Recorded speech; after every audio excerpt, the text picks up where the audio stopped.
Hello friends, welcome to my channel study with Shruti. तो guys इस video में हम डिस्कस करेंगे एब्डोमिनल असेसमेंट। एब्डोमेन जो है हमारा वो डिवाइडेड होता है 9 रीजन्स में और 4 क्वाड्रेंट्स में।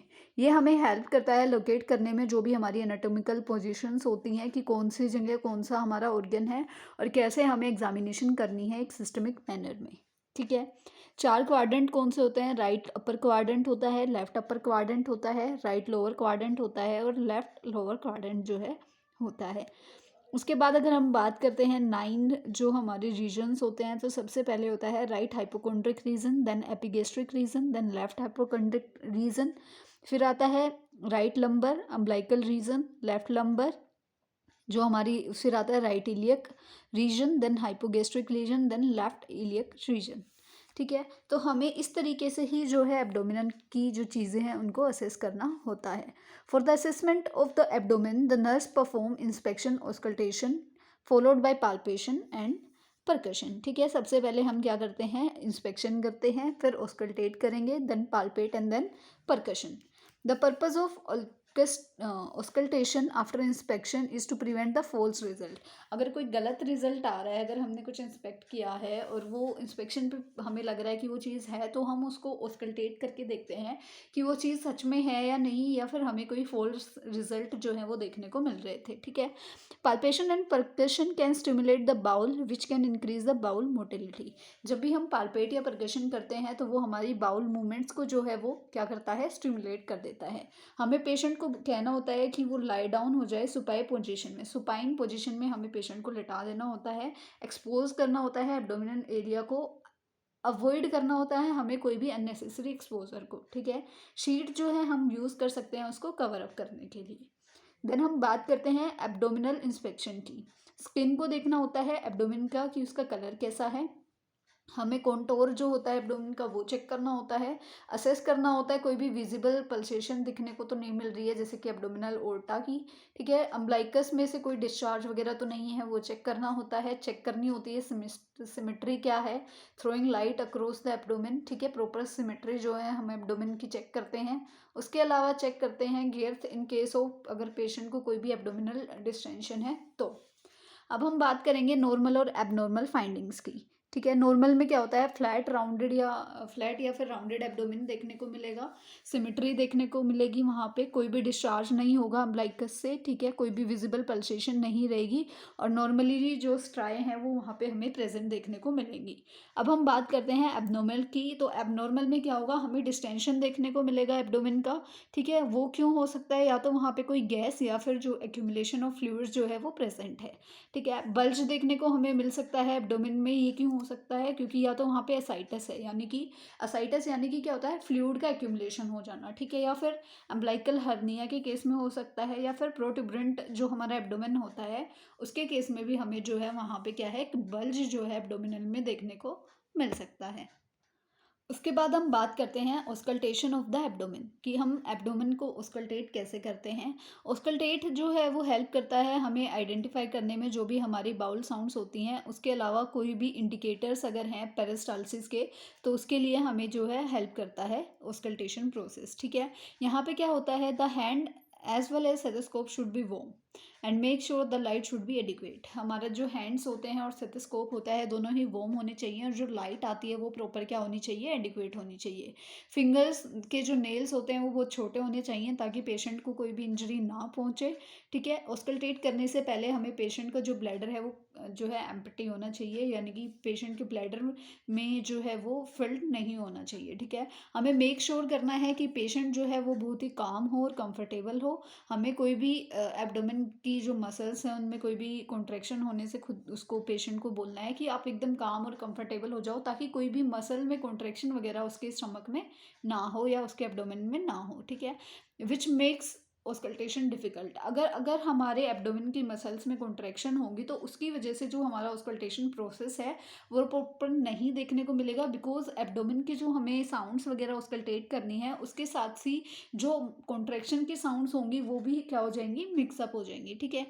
उसके बाद इंस्ट्रक्ट करना है पेशेंट को कि वो सुपाइन पोजीशन में लेट जाए, पेशेंट के हेड और जो नीज़ हैं उनके अंडर हमें जो है पिलो रख देना होता है ताकि पेशेंट कंफर्टेबल रहे, ठीक है। हमें असेस करना होता है जो भी वस्कुलर साउंड्स आती हैं एब्डोमेन में using the bell of the stethoscope, ठीक है। यहाँ पे आपको ध्यान देना है, वस्कुलर साउंड्स को असेस करने के लिए हमें बेल ऑफ द स्टेथोस्कोप जो है उसको यूज़ करना है। उसके अलावा ऑस्कल्टेट करेंगे हम साउंड्स के लिए चारों क्वाड्रेंट में जो हमारे एब्डोमेन के होते हैं। ये हमारे कुछ पॉइंट्स हैं जहाँ पे हम करते हैं। अगर हमें ओर्टा को असेस करना है तो हम यहाँ पे रखेंगे राइट रीनल आर्टरी के लिए हम यहाँ पे रखेंगे अपना स्टेथोस्कोप, लेफ्ट रीनल आर्टरी के लिए हमारा ये पोजीशन होता है, राइट इलियक आर्टरी का करना होता है, then left iliac artery, then left femoral artery और राइट फेमोरल आर्टरी। तो इस तरीके से हम पेशेंट का जो है ऑस्कल्टेशन करके चलते हैं। अगर हमारा स्टमक फुल होगा, अगर पेशेंट ने प्रॉपर खाना खा रखा होगा तो हमें जो है डल साउंड सुनने को मिलेंगी। अगर पेशेंट का स्टमक एम्प्टी है तो हमें होलो साउंड्स जो है वहाँ पे सुनने को मिलती हैं। हमें रिकॉर्ड करना होता है उसके बाद की टाइमिंग्स क्या है बाउल साउंड्स की, ठीक है। Absents bowel sound is called when the examiner is unable to hear the bowel sound for 5 minutes. अगर प्रॉपर 5 मिनट्स तक हमें कोई भी बाउल साउंड्स नहीं सुनने को मिल रही हैं, नहीं हम असेस कर पा रहे हैं, तो हम उनको एब्सेंट बाउल साउंड्स जो है कहते हैं। In 5 minutes bowel sound can be heard, ठीक है। 5 मिनट के अंदर हमें बाउल साउंड सुनाई दे जानी चाहिए। This is also affected by the ingestion of the food. अगर हमने खाना खाया है तो उससे भी ये चीज़ जो है अफेक्ट हो सकती है थोड़ी बहुत, तो जो बाउल साउंड्स क्या है वो इंक्रीज देखने को मिल सकती हैं, ठीक है। उसके बाद हम बात करते हैं एबनॉर्मल फाइंडिंग्स की। तो ब्रूट्स हमें देखने को मिलेंगी। ब्रूट्स क्या होता है, एबनॉर्मल स्वूशिंग या ब्लोइंग साउंड्स होती हैं जो हमें ब्लड वेसल्स में देखने को मिल सकती हैं। That is caused by blood that is swelling in the vessels. जो भी ब्लड हमारी वेसल्स में हो घूम रहा होता है, नॉर्मली जो हो रहा होता है, तो उसकी वजह से हमें देखने को ये जो है स्वूशिंग और ब्लोइंग साउंड्स जो है वो देखने को मिलती हैं।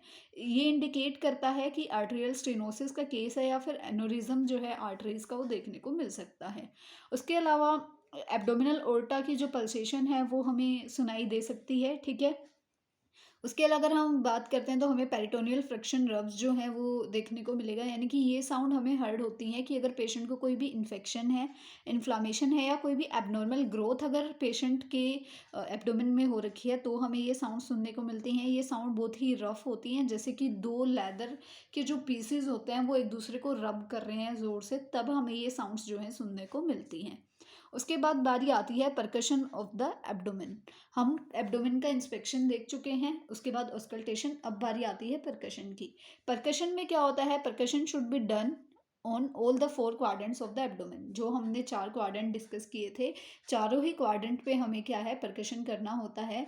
The purpose is to identify the gas और टिम्पेनी फॉर डलनेस, ठीक है, कि कोई भी गैस की प्रेजेंस तो नहीं है या कोई भी टिम्पेनी या फिर डलनेस तो नहीं है, उसको आइडेंटिफाई करने के लिए हम जो है परकशन करते हैं। It has to be done in a logical sequence. एक लॉजिकल सीक्वेंस में होती है, यानी कि हम इसको स्टार्ट करते हैं लोअर राइट क्वाड्रेंट से, उसके बाद हम मूव करते हैं अपर राइट क्वाड्रेंट में, then upper left quadrant and then lastly lower left quadrant. यानी कि एक सीरीज में चलते हैं, राइट क्वाड्रेंट के लोअर से लेके फिर देन अपर देन लेफ्ट लोअर। इस तरीके से हम सीक्वेंस में इसको जो है क्या करते हैं, परकशन करके देखते हैं। फिर बारी आती है परकशन फाइंडिंग्स की। नॉर्मली क्या होता है, tympany sound will be heard over the stomach and the bowel filled with gas, ठीक है। हमें टिम्पेनिंग साउंड सुनने को मिलती है ओवर द स्टमक और बाउल फिल विद गैस, ठीक है, या फिर बाउल जो होता है अगर वो गैस के साथ फिल्ड है तब वो वहाँ पे सुनने को मिलेंगी। Double sounds will be present over the solid organs like liver, kidney and spleen. जो हमारा लीवर, किडनी और स्प्लेन वाला एरिया है वहाँ पे हमें थोड़ी सी डल जो है साउंड्स वो सुनने को मिलेंगी। अब बात करते हैं एबनॉर्मल फाइंडिंग्स की। तो क्या होता है, लार्ज डल एरियाज में be due to accumulation of fluid and due to tumour. हमें लार्ज एरिया में डल एरिया देखने को मिलेगा, यानी कि डल साउंड्स जो हैं वो देखने को मिलती हैं because of accumulation of fluid. या तो वहाँ पे कोई फ्लूइड का एक्यूमुलेशन है इस वजह से, या फिर वहाँ पे कोई ट्यूमर की प्रेजेंस है, इस वजह से हमें ये चीज़ देखने को मिलती है। इस तरीके से हम जो है परकशन ऑफ द एब्डोमेन करके देखते हैं। रिजोनेंट, डल, डल, रिजोनेंट, इस तरीके से जो है चीज़ें चलती हैं। फिर बारी आती है palpation of the abdomen. Palpation में क्या होता है, हमें मेक श्योर करना चाहिए कि हमारे जो हैंड हैं वो बिल्कुल वार्म रहें, पेशेंट जो है कंफर्टेबल रहे, लाइट जो होती है पाल्पेशन के टाइम पे प्रॉपर रहे। हमें आइडेंटिफाई करना होता है एरिया में कोई टेंडरनेस तो नहीं है। पाल्पेट करना होता है एब्डोमेन को lightly by pressing about 1 centimetre, ठीक है, 1 सेंटीमीटर तक हम प्रेस करके जो है असेस करते हैं हैं कि पाल्पेशन करते हैं कि कोई भी वहाँ पे जो है कुछ प्रेजेंट तो नहीं है। It can also be done to the depth of the subcutaneous tissues using pads of the finger. हम फिंगर पैड्स की हेल्प से क्या है एक डेप्थ तक भी चेक कर सकते हैं जहाँ तक हमारे सबक्यूटेनियस टिश्यूज जो है प्रेजेंट होते हैं। During palpation finger should be move in circular motion, हमें सर्कुलर मोशन में ही फिंगर्स को मूव करना होता है। उसके अलावा जो हमने 4 क्वाड्रेंट्स हैं हमारे एब्डोमेन के, उनको हमें सीक्वेंस में ही पाल्पेट करना होता है। हमें चेक करना होता है कोई भी टेंडरनेस तो नहीं है, कोई मास फॉर्मेशन तो नहीं है, कोई गार्डिंग तो नहीं हो गई है। हमें पेशेंट को कहना है कि जब हम आपको पाल्पेट कर रहे हैं, प्रेशर पुट ऑन कर रहे हैं, तो आपको बताना है कि आपको कहीं पे पेन तो फील नहीं हो रहा है। नॉर्मली जो एब्डोमेन है वो सॉफ्ट रहेगा, जब हम उसको टच करेंगे रिलैक्स रहेगा और कोई भी टेंडरनेस जो है हमें देखने को नहीं मिलेगी। उसके बाद हमें असेस करना है कि कोई रिबाउंड टेंडरनेस तो नहीं देखने को मिल रही है। उसको हम क्या कहते हैं, ब्लमबर्ग जो है साइन कहते हैं। Rebound tenderness indicate appendicitis. अगर रिबाउंड टेंडरनेस देखने को मिल रही है तो उसका मतलब क्या होता है कि वहाँ पे अपेंडिसाइटिस की कंडीशन जो है वो देखने को मिल सकती है। उसके बाद जो ब्लमबर्ग साइन होता है वो क्या होता है, examiner when does deep palpation patient will not feel pain while pressing or palpating. Patient will faint when the examiner lift removes hand when tissue rebounds to the normal position. यानी कि देखो जैसे कि यहाँ पे इसको प्रॉपर प्रेसअप कर रखा है तो पेशेंट को कोई भी पेन जो है वो फील नहीं होगा, लेकिन हम जैसे ही अपना हैंड रिमूव करेंगे और टिश्यूज जो है अपनी नॉर्मल पोजिशन में आएंगे तो पेशेंट को पेन फील होगा। तो इस कंडीशन को हम कहते हैं ब्लैमबर्ग साइन। ठीक है। उसके बाद बारी आती है palpation of the liver. Liver में क्या होगा, the nurse will stand right to the patient. ठीक है, हम पेशेंट की राइट साइड, यानी कि हमें पेशेंट की राइट साइड जो है वो खड़े होना है। पेशेंट के राइट में जाके हम जो है खड़े हो जाएंगे। उसके बाद हमारा जो नॉन डोमिनेंट हैंड है उसको हमें क्या करना है, 11th और जो 12th रिब होती है पेशेंट की उसके नीचे रखना है। और जो हमारा डोमिनेंट हैंड है वो हमारा जो राइट अपर क्वाड्रेंट है वहाँ पे होना चाहिए। और जो फिंगर्स होती हैं हमारी राइट हैंड, मतलब जो डोमिनेंट हैंड होता है उसकी, वो पैरेलल होनी चाहिए हमारी मिड लाइन से। कुछ इस तरीके से हम जो है अपने हैंड्स को असेस करते हैं। ठीक है। प्रेस डाउन करना होता है हमें डीपली, हम उस चीज़ को प्रेस करेंगे under the right coastal margin. जो हमारी राइट कोस्टल मार्जिन होती है, हमें पेशेंट को बोलना होता है कि वो डीप ब्रीदिंग करे और हमें जो लीवर के बॉर्डर्स जो होते हैं उनको असेस जो है वो करना होता है। जैसे कि ये हमारा हैंड चला गया नीचे, 11th-12th जो रिब होती है पेशेंट की उसके नीचे, दूसरा हाथ हमने रखा पेशेंट के अपर क्वाड्रेंट पे और जो फिंगर्स हैं वो पैरेलल रही हमारी मिड लाइन होती है उससे, और हमें प्रेस करना है और पेशेंट को बोलना है कि आप डीप ब्रीथ करें। और उसके साथ साथ ही हमें जो है असेस करना होता है कि लीवर के बॉर्डर्स वगैरह कैसे फील हो रहे हैं और कैसे नहीं। ठीक है, ये होता है हमारा palpation of the liver. Normal findings में क्या होगा कि जो लीवर है वो पाल्पेट नहीं होगा। एबनॉर्मल फाइंडिंग्स में अगर लीवर का साइज इंक्रीज है, वहाँ पे कोई वेनस कंजेशन है या कोई भी लीवर का डिसऑर्डर है, तो हमें उसका जो मतलब पाल्पेट करने पे हमें जो है लीवर वहाँ पे फील होगा। Now next is palpation of spleen. ठीक है। Move the hand behind the left side at 11th and 12th ribs. The nurse will place her right hand on the left upper quadrant obliquely. ठीक है। उसी तरीके से हमें क्या करना है कि जो हमारा लेफ्ट साइड है उसको हमें क्या करना है, 11th-12th जो रिब्स होते हैं वहाँ तक लेके जाना है। यानी कि अब हमें पेशेंट के लेफ्ट साइड अपने हैंड्स को लेके जाना है। उसके बाद nurse will place her right hand on the left upper quadrant. उसके बाद जो पेशेंट का राइट हैंड है वो लेफ्ट अपर क्वाड्रेंट पे आएगा। ठीक है। The finger should be pointing towards the axilla. जो फिंगर्स हैं वो एक्जिला की तरफ होनी चाहिए। It should be below the rib margin. और जो रिब की मार्जिनस होती हैं उससे नीचे हमें जो है प्लेस करना होता है। अगर स्प्लीन पाल्पेट नहीं हो रहा है तो वो एक नॉर्मल कंडीशन है। इन केस अगर हमें स्प्लीन पाल्पेट हो रहा है तो वो स्प्लीनोमेगाली का केस है, यानी कि स्प्लीन की इन्फ्लामेशन हमें वहाँ पे देखने को मिल रही है। इस तरीके से हम जो है स्प्लीन का पाल्पेशन करते हैं। Then next is palpation of the kidneys. जो किडनीज हैं वो ईच साइड पे हम पाल्पेट करते हैं एब्डोमेन के, supporting the kidneys with non dominant hand. Normally kidneys जो है वो पाल्पेट नहीं होती हैं। उसके बाद हम बात करते हैं palpation of the urinary bladder. Urinary bladder में क्या होता है, ब्लैडर जो है वो पाल्पेट नहीं होता है जब तक वो डिस्टेंडेड नहीं होता।